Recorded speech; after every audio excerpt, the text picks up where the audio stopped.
Hi everyone. This is Jess. And this is Gareth. And welcome to Arkansas Brit. So today's video is about things Brits wish they knew before they moved out here. We asked this question on a Facebook group that we're members of, which is called Brits Who Have Moved to the USA.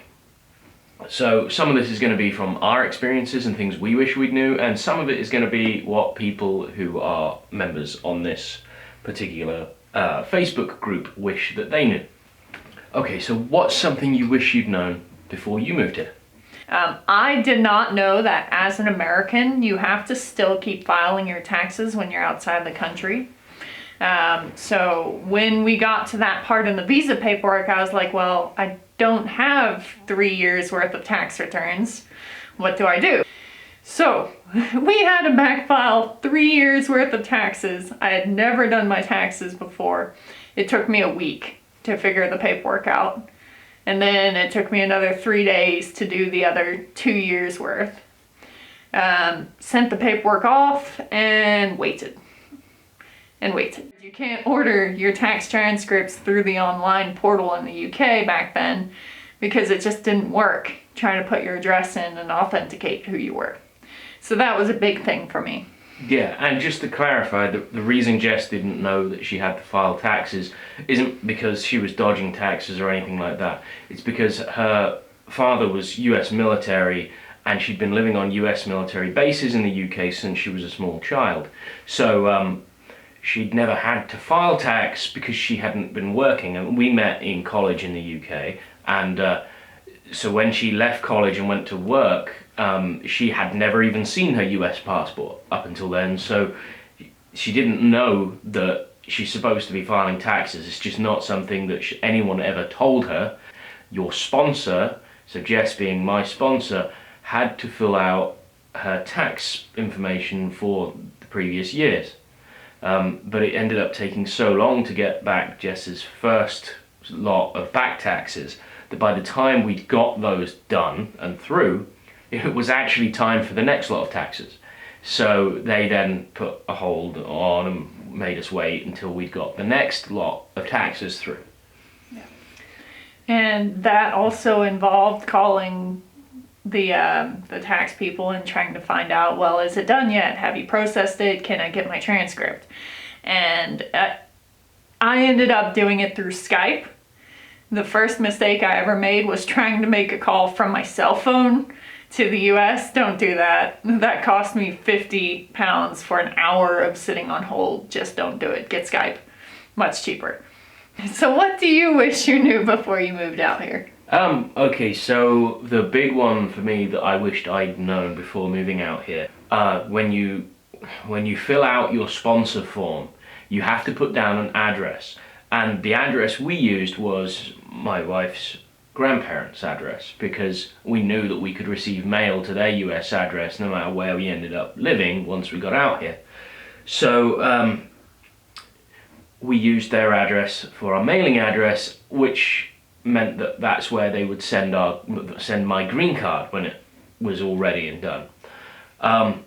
The problem is there wasn't, I think it was a 6 to 8 month delay on the printing and sending out of green card.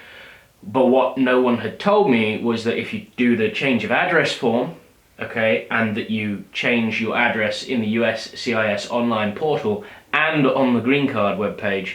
So I had changed it, I'd sent off the paperwork to change it. I had also changed it in both of the online locations where it tells you you're required to change it. Even if you change it in both of those locations, the actual green card will still be sent to the original address that you put on your paperwork when you first applied for the sponsor. So the problem with that meant that my green card was being sent to Jess's grandparents, which would have been absolutely fine, except that in our infinite wisdom we thought, hey, we've moved out of Jess's grandparents, we've now got our own apartment, you know, we're in the process of going through everything to change our mailing address so that everything reads our new apartment address. And one of the things you can do out here in the States is you can put a forward with USPS, the United States Postal Service. So we put a forward on any mail for my wife or I that went to my wife's grandparents, well, the green card is non-forwardable mail. Now, I had thought that changing all the address would mean it would be sent to the correct address, but it wasn't sent to the correct address. It was sent to her grandparents' address. It's non-forwardable mail, so as soon as the post office got it, they went, hey, there's a forward on this, so we got to send it back.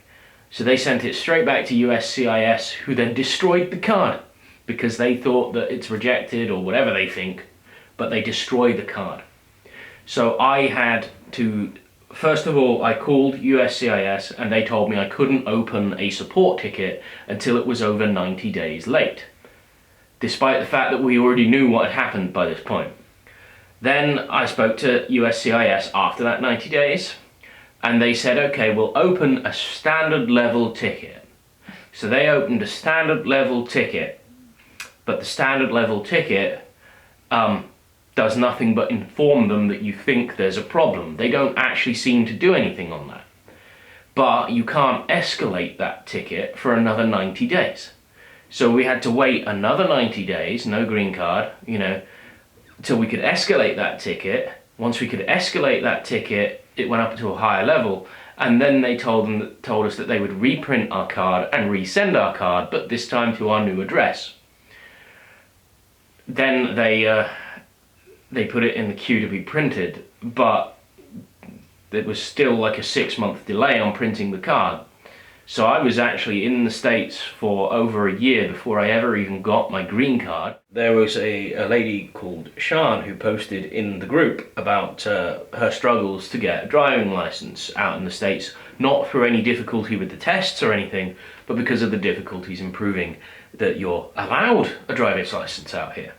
So yeah, when you enter the country as a non-resident, so if I had entered on a fiancé visa, or if I had entered as a tourist, I would be given an I-94 form, which is basically an agreement to leave, as far as I'm aware. Now, I didn't have to complete one of those because at the point when I entered the United States, I was entering as a permanent resident. So I don't have to complete the agreement to leave. They don't give me an I-94 because I'm a permanent resident. But because at the state police headquarters, they are so used to everyone who comes here being on an I-94 to begin with, and then adjusting their status once they're here, they did not know how to process my visa.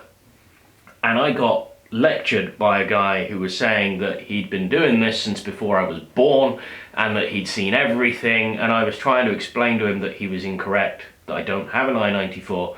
Well, he pulled up on they have access to all of your travel records, and he pulled up an I-94 from 2013 when we had come out here on vacation, and he accused me of being an illegal alien, saying that I had overstayed my holiday visa from 2013 because that was the last I-94 in the system. And we got quite heated. I got quite upset because they were ignoring what I was telling them. And then we ended up going outside and I tried to call a bunch of helplines at USCIS to try and see what I could do, and no one there would help me. The only thing I got was one person saying that I was correct, and that was online on the chat thing.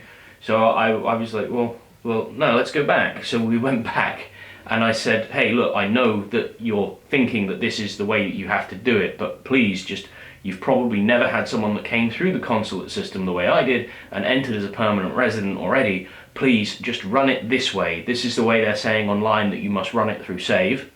You must run it this way or it's going to come back wrong. So the guy on the desk this time was a different person. Fortunately, he humoured me and he ran it that way, and then he called the supervisor over, the same one that had told me that he'd been doing this since before I was born, and he knew that I was wrong, came over and he said, hey, look, it's gone through. It says he's legal and he can take it. So, yeah. That was extremely stressful. Yeah, it was. It was very stressful, far more stressful than it needed to be. But yeah, we're not the only people that have had a similar situation to that. So yeah, some of the other people on this same group, one of the overwhelming things that a lot of people have said is they wished they'd known how difficult it would be for them to make friends and how lonely they would feel, or how homesick they would get. So, homesick isn't really something I've experienced out here.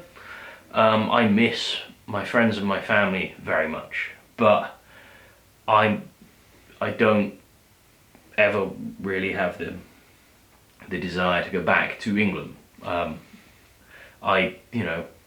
We lived in quite a rundown area. There was quite a lot of crime. So yeah, no real urge from my part to go back. I don't feel homesick. But what I can relate to is the difficulty in forming strong, real friendships. I've made a few very good friends out here, but not many. And I would say that although the cultural difference between being British and American isn't huge, there is definitely a cultural difference that you do need to recognize before you come out here.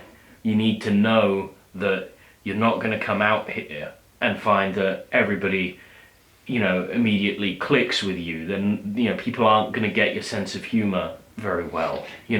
Some people will, probably, especially if they're fans of like Monty Python and stuff like that, they'll probably get some of your jokes. And a lot of the times I'll tell a joke with that sort of dry British humor and it will just fall flat and you have to say, hey look, I was joking, alright, I don't really mean that, I don't really believe that, I was using ironic humor. So yeah, there is a bit of an issue with that, I found, and given that most of my friends that I made in the UK, I made based on having similar senses of humour and jokes, but I haven't had as big of a problem with this as a lot of the other Brits have mentioned. For me, I've never had a great sense of humor, a great sense of sarcasm, but I love to be sarcastic. And no one in the UK really understood my sarcasm. And no one out here really understands it either. But I've still made enough friends for me to be happy. I've never been one to have a massive group of friends. Okay, so getting used to taxes out here is something I wish I knew a little bit better before we moved out here. So the filing the taxes yearly sort of thing I got because I had to back file my taxes. But it was things like the form they give you when you start a new job that says, how much do you want to withhold? And I'm like, I have never seen one of these. I had to ask HR how to fill it out because in the UK they sort of just do it for you. Yeah, or at least every job I've had they did. Yeah, most jobs we use the PAYE, pay-as-you-earn system, and the company payroll sorts out the tax that comes out. Unless you're running your own business or you're self-employed, you don't really have to worry too much about your taxes.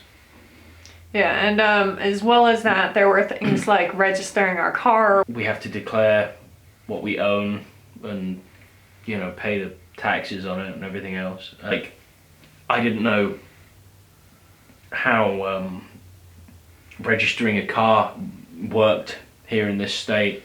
Registering to pay the taxes on a car, getting tags on a car and things like that. That's all different in the UK.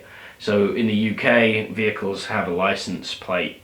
That license plate is assigned when the vehicle is first registered. But here in Arkansas, the plate belongs to the driver. So the vehicle is registered to them, and you pay yearly to get a little tag to stick in the corner of your license plate. Which is similar, if you're watching this from the UK, it's similar to paying your road tax. In the UK, we used to have a little disc that sat in the window for paying the road tax, but they did away with that quite recently, so now it's just something that every vehicle owner pays online. One thing here, there's a guy named Jules on the British expats group.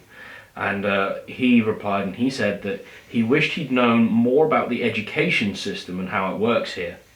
he said that his son was struggling in school and they didn't know the help they could get for him. And instead of going to the school and speaking to them about what possible help was, they thought it would be a lot more like it is in the UK, where it's very sink or swim in school. So they moved him to a private school that cost them a lot of money. And then again, when it came to college, they didn't know what help and assistance there was, what scholarships and sponsorships there were, and things like that. So, he went to a special school where he got special credits, but they didn't realize those credits would not be transferable to other schools and things like that. So he says he wished he'd looked into how the school system works. So that might be worth doing if you're coming out here for educational purposes, or if you've got a child who's of that age where they're going to be going to school or to college. You may want to look into that, because it may not work the same way. But he says that he wishes he'd known. He could have reached out to the school and asked for help, and because he has since learned that there are all kinds of help and assistance provided within those schools to help parents to know how best to assist their children. So that would have been useful for him. Right. So another thing is credit history. So your credit scorecard. The UK, we had pretty high scores, but none of that transferred over here at all. When I came out here, there were all sorts of people online that were saying, hey, print off your copy of your credit report from the UK, bring it with you, show it to the mortgage companies and what have you, which is what we tried to do. But they don't care. It doesn't carry over at all. It's as if you popped into existence at the moment that they generated your social security number. That's it. Nothing before that counts. So when you get here, I would highly suggest that if you rent an apartment, what you'll probably have to do is pay more up front to be able to rent an apartment with having no credit. Now, fortunately, having no credit is better than having bad credit. So, you've got one step up there if you look at it as a glass is half full. You haven't got bad credit when you arrive, you've got no credit. But what you will need to do is see if you can find an apartment complex that has one of these credit builder features available. So every time you pay your rent on time, it helps build your credit. It counts it as a payment on your credit report. Another thing you can do is look into something like a Discover card. I wished I'd done this way sooner when I got out here, but on the Discover card, you can get your credit score, and it tracks your social security number for fraud. So I wished I'd applied for that. There probably is other cards that do it as well. And then I wish I'd just been buying all my fuel and everything on the Discover card right from the get-go, and then paying it off just to build that revolving credit. But it's just one of those things to keep in mind. Credit does not pass over. Okay, everyone, if you've made it this far, we want to thank you for watching. Also, if you can like, comment and subscribe, it will really help us out. Thank you. Thank you so much. Have a nice day.